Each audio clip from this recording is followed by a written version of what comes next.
Well, good evening. Welcome to Bedtime Stories with me, Pastor Michelle. Today's Monday, February 8th, and our woman of the hour, our daring woman is Junko Tabia, a mountaineering marvel. There we are. So let's hear about her. As a young girl growing up in Japan, Junko was frail and sickly.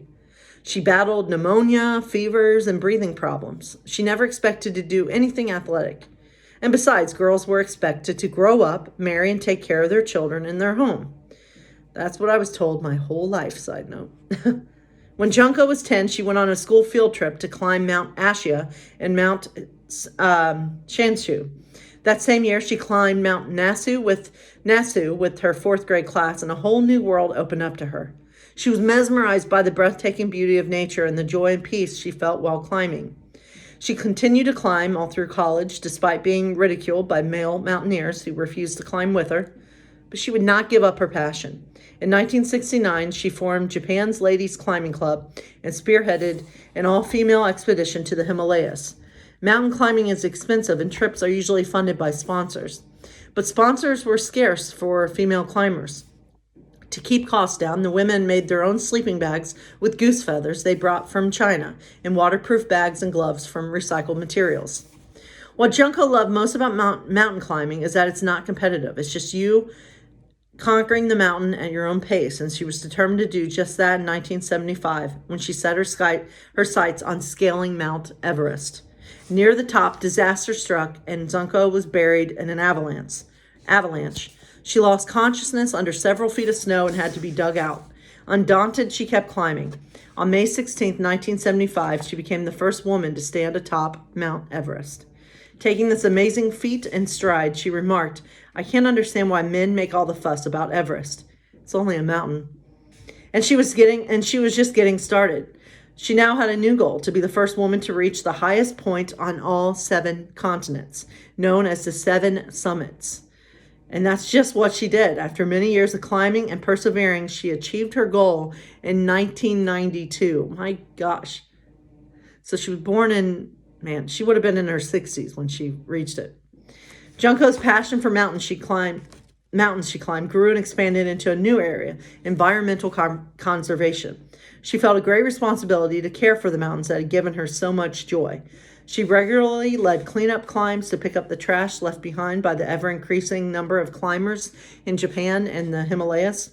She passed her love of mountain climbing and the importance of caring for the environment to a new generation who are happily following in her footsteps. Well, good for her. I have to say, I have climbed a mountain before. I climbed a mountain in Brazil. We climbed the Sugarloaf Mountain, I believe, in Rio de Janeiro. And it is a marvel, I have to say. When you climb, it wasn't as high as Mount Everest, not at all. But when you actually accomplish that, climbing to the top of a mountain, and it took us a good 2-3 hours, I think. And you're climbing up these steep trails, and it is an accomplishment. When you stand up and you look out over the world and you know that you just climbed all those feet to get to that point, it's a beautiful experience. I don't know if I have I could do it. It would just take some skill and some self-discipline to train myself to do it. But I have to say, there is something about climbing a mountain and reaching the top and knowing what you just accomplished. It's a very amazing feeling. So,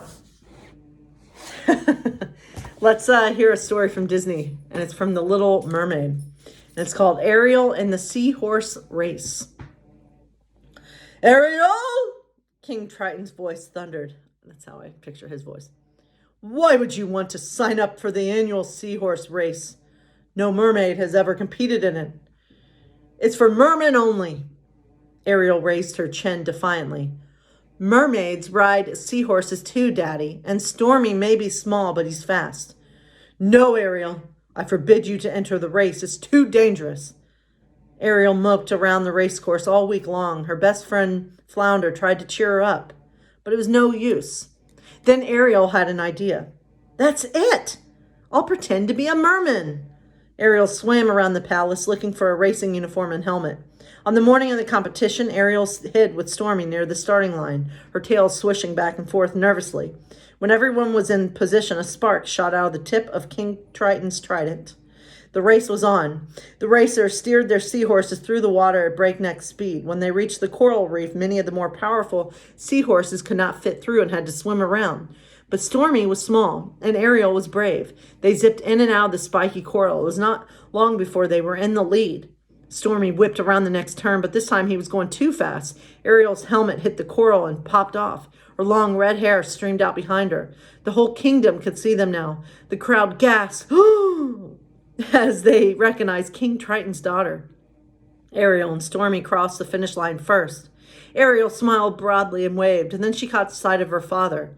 He looked very angry. Ariel nervously steered Stormy toward the royal box. There stood King Triton, holding the gleaming trophy. "Daddy, Ariel began, but she didn't finish because King Triton hugged her tightly. "Oh, Ariel, I'm so sorry. I'd forgotten how much fun racing could be. Will you forgive me?" Ariel nodded. Then proudly King Triton handed his daughter, the first mermaid ever to win the annual seahorse race. He handed her trophy. Oh, what a good ending. I love Little Mermaid. That's a fun movie. A little weird, but it's a good movie. Anyway, God bless you all, and have a good night.